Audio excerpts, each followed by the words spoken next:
اعوذ باللہ من الشیطان الرجیم بسم اللہ الرحمن الرحیم السلام علیکم ورحمۃ اللہ وبرکاتہ۔ امید کرتا ہوں کہ سب بھائی خیریت سے ہوں گے۔ اللہ تعالیٰ سے دعا ہے کہ اللہ تعالیٰ آپ کو خوش رکھے، آپ کے مال جان میں برکت ڈالے اور اللہ تعالیٰ آپ کو دین کی محنت کے لیے اعلیٰ محنت کے لیے قبول فرمائے۔ تو آپ بھائیوں سے گزارش ہے کہ آپ میرے چینل کو سبسکرائب کیجئے، لائک کیجئے اور شیئر کیجئے، کیونکہ دین کی بات پھیلانا صدقہ جاریہ ہے۔ تو اس سے یہ ہے کہ میرے بھی حوصلے بلند ہو گئے تاکہ میں بھی دین کی محنت میں لگا رہوں، کیونکہ آپ حضرات جانتے ہیں کہ ہمارا ایمان تو وہ نہیں ہے کہ حضرت نوح علیہ السلام آپ نے 950 سال آتا ہے روایات میں کہ دعوت دیتے رہے لوگوں کو اللہ کی طرف بلاتے رہے 950 سال۔ تو ہم تو ایک دفعہ کسی کے پاس جائیں اور وہ کہے کہ نکل جاؤ یہاں سے، ہم دوبارہ اس کے پاس کبھی نہیں جائیں گے۔ تو میرے دوستوں اور بھائیوں، جیسا کہ آپ کو پتہ ہے کہ میں آپ کے سامنے چند مسائل پہلے بھی رکھتا ہوں، اس میں ایک مسئلہ جو ہے وہ آپ صلی اللہ علیہ وآلہ وسلم کے حاضر ناظر ہونے کا ہے۔ کچھ لوگ کہتے ہیں کہ حضور صلی اللہ علیہ وآلہ وسلم حاضر ہیں، ہر جگہ موجود ہیں، اور کچھ لوگ کہتے ہیں کہ جی نہیں، حضور صلی اللہ علیہ وسلم ہر جگہ موجود نہیں ہیں، وہ اپنے روضہ مبارک کے اندر ہیں، اور اپنے روضہ مبارک کے اندر حضور صلی اللہ علیہ وآلہ وسلم زندہ ہیں، اور جب ہم یہاں سے درود پڑھتے ہیں تو ایک فرشتہ لے کر جاتا ہے، اور جب وہاں پر پڑھتے ہیں تو حضور صلی اللہ علیہ وآلہ وسلم خود سنتا ہے۔ تو اس حوالے سے آج اس نقطے پر غور کرنے کے لیے سب سے پہلے حاضر و ناظر کا مطلب جو ہے سمجھ لینا ضروری ہے۔ یہ دونوں عربی کے لفظ ہیں جن کے معنی ہیں موجود اور دیکھنے والا۔ حاضر ناظر عربی کے لفظ ہیں جن کے جو معنی ہیں وہ ہیں موجود اور دیکھنے والا، اور جب ان دونوں کو استعمال کیا جاتا ہے تو اس سے مراد ہوتی ہے وہ شخصیت جس کا وجود کسی خاص جگہ میں نہیں بلکہ اس کا وجود بیک وقت ساری کائنات کو محیط ہے، اور کائنات کی ایک ایک چیز کے تمام حالات اول سے آخر تک اس کی نظر میں ہیں۔ اہل سنت والجماعت کا عقیدہ یہ ہے کہ حاضر و ناظر کا یہ مفہوم صرف اللہ تعالیٰ کی ذات مبارک پر صادق آتا ہے، اور یہ صرف اسی کی شان ہے۔ نبی کریم صلی اللہ علیہ وآلہ وسلم کے بارے میں سب مشتاقان زیارات جا کر وہاں حاضری دیتے ہیں، اسی لیے کہ حضرت صلی اللہ علیہ وآلہ وسلم کے بارے میں یہ عقیدہ کہ آپ صلی اللہ علیہ وآلہ وسلم ہر جگہ موجود ہیں، اور کائنات کی ایک ایک چیز آپ صلی اللہ علیہ وآلہ وسلم کی نظر میں ہے، یہ عقیدہ بدعت عقل کے اعتبار سے بھی صحیح نہیں، چنانچہ کہ یہ شرعاً درست بھی ہو اگر میرے دوستو یہ صرف اللہ تعالیٰ کی صفت ہے، اور اس کو کسی دوسرے کی شخصیت کے لیے ثابت کرنا بالکل غلط ہے، بالکل غلط ہے۔ تو میرے دوستوں، یا حرف ندا ہے، یعنی کسی حاضر اور موجود کے نام، موجود شخص کے نام سے پہلے یا لگانا جائز ہے۔ مثلا اگر کوئی شخص نیت سے یا رسول اللہ، مثلا آپ کا، اس سے پہلے آپ کو مثال دوں کہ آپ کا دوست ہے، اس کا نام معاویہ ہے، آپ کے پاس ہے، اس کو پکار کے وقت یا معاویہ کہیں گے، لیکن اگر کوئی شخص نیت سے یا رسول اللہ صلی اللہ علیہ وسلم کہتا ہے کہ جس طرح اللہ ہر شخص کی ہر جگہ سنتے ہیں، اسی طرح رسول اکرم صلی اللہ علیہ وآلہ وسلم بھی حاضر ہیں، ناظر ہیں، اور جس شخص کی یعنی کہ سنتے حاضر ناظر ہیں اور ہر شخص کی ہر جگہ سنتے ہیں، یہ عقیدہ غلط ہے۔ نبی کریم صلی اللہ علیہ وآلہ وسلم حدیث نبوی اور فقہ حنفی میں اس کی کوئی گنجائش نہیں میرے دوستوں۔ قرآن کریم میں بھی ہے، آیت ہے جس کا ترجمہ، اور وہی ہر چیز کو گھیرے ہوئے ہے۔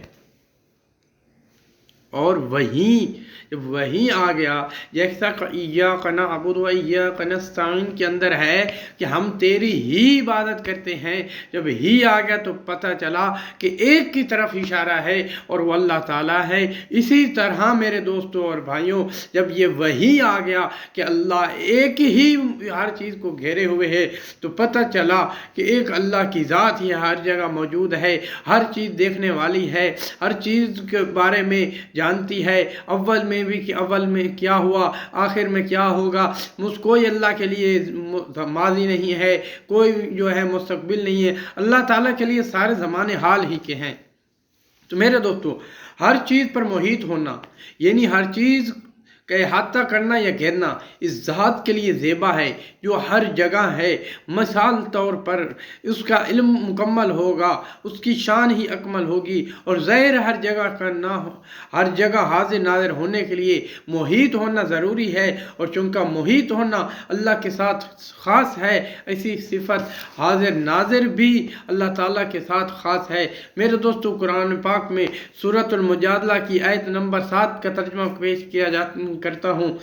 کیا تو نہیں دیکھتا، بلا شبہ اللہ جانتا ہے جو کچھ آسمانوں میں ہے اور جو کچھ زمین میں ہے۔ نہیں ہوتے 3 سرگوشیاں کرنے والے مگر اللہ ان کا چوتھا ہوتا ہے، اور نہیں سرگوشیاں کرتے 5 مگر ان کا چھٹا اللہ ہوتا ہے، اور نہیں ہوتے ان سے اس سے کم اور نہ اس سے زیادہ مگر اللہ تعالیٰ ان کے ساتھ ہوتے ہیں جہاں وہ ہوتے ہیں۔ اس کے بعد قیامت کے دن ان کے عملوں کی خبر دے گا۔ بلا شبہ اللہ تعالیٰ سب چیزوں کے جاننے والا ہے۔ تو میرے دوستوں، 3 افراد سرگوشیاں کرنے والے عملوں میں چوتھا اللہ کا موجود ہونا، اور 5 افراد میں چھٹا قدوس کا ہونا، نیز اس کی معیت لازمہ ساتھ ہونا، اس کے حاضر ہونے پر اور قیامت کے دن مخلوق کے ہر عمل کی خبر دینا، اس مسئلے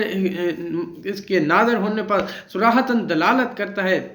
میرے دوستو، اب حضور صلی اللہ علیہ وآلہ وسلم اگر ہر جگہ موجود ہوتے تو اللہ تعالیٰ جو ہے یہ نہ کہتے کہ 3 میں چوتھا اللہ ہوتا ہے، میں ہوتا ہوں، بلکہ اللہ تعالیٰ فرماتے کہ 4 میں 3 آپ ہوتے ہیں جن میں میں اور میرا نبی ہوتے، یعنی کہ اللہ تعالیٰ یہ بھی بتاتے کہ حضور صلی اللہ علیہ وآلہ وسلم ہر جگہ حاضر ناظر نہیں ہے، صرف اللہ کی ذات ہے۔ اس لیے اللہ تعالیٰ نے فرمایا کہ 3 سرگوشیاں کرنے والوں میں چوتھا میں ہوتا ہوں۔ اگر حضور ہوتے تو اللہ تعالیٰ فرماتے کہ 3 سرگوشیاں کرنے والوں میں چوتھا میں ہوتا ہوں اور 5واں میرا محبوب ہوتا ہے۔ اس سے پتہ چلا۔ اب چلتے ہیں کہ حنفی کے روز کی مسئلہ فقہ حنفی کے نظروں میں کیا ہے اور ان کی کتب میں کیا ہے۔ میرے دوستو، فقہ حنفی کی مشہور و مستند کتاب فتاوی عالمگیری کے اندر ہے، جلد نمبر غالباً 2 میں ہے، کہ جس کا ترجمہ میں آپ کے سامنے پیش کرتا ہوں کہ ایک جوان عورت نے سے نکاح کیا، ایک جوان نے عورت سے نکاح کیا لیکن گواہ حاضر نہیں ہوئے۔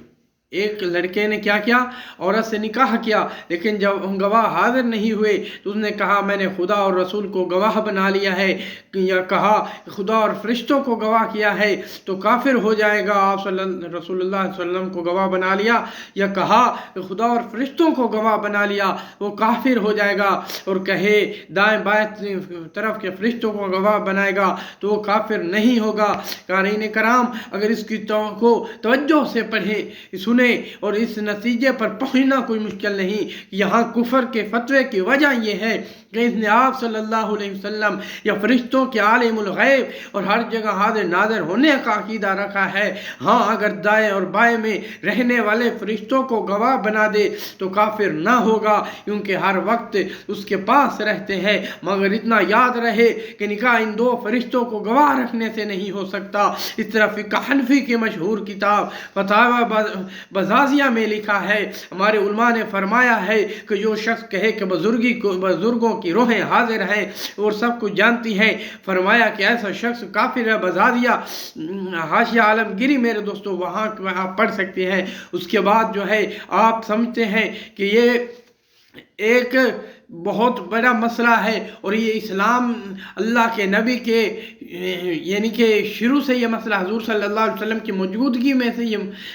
تھی، تب یہ مسئلہ ہوا ہے۔ میرے دوستوں اور بھائیوں، آپ کو بتاتا چلوں، یہ سارے مسائل جس میں 11ویں شریف بھی ہے، یہ بہت سارے مسائل جس میں حضور کا مختار کل ہونا بھی ہے، یہ بہت سارے مسائل جس کے اندر حضرت علی رضی اللہ تعالیٰ عنہ کے بارے میں یہ کہا جاتا ہے کہ حضرت علی مشکل کشا ہیں، یہ سمجھا جاتا ہے کہ حضرت علی حاجت روا ہیں، یہ سمجھا جاتا ہے حضرت علی مشکلوں کو حل کرنے والے ہیں، یہ سمجھا جاتا ہے کہ حضرت غوث اعظم دستگیر ہیں، وہ مدد کرنے والے ہیں۔ میرے عزیز دوستوں، آپ کو یہ بات معلوم ہونی چاہیے کہ مشکل کشا اللہ ہے، حاجت روا اللہ ہے، بگڑی بنانے والا اللہ ہے، اول بھی اللہ ہے، آخر بھی اللہ ہے، ظاہر بھی اللہ ہے، باطن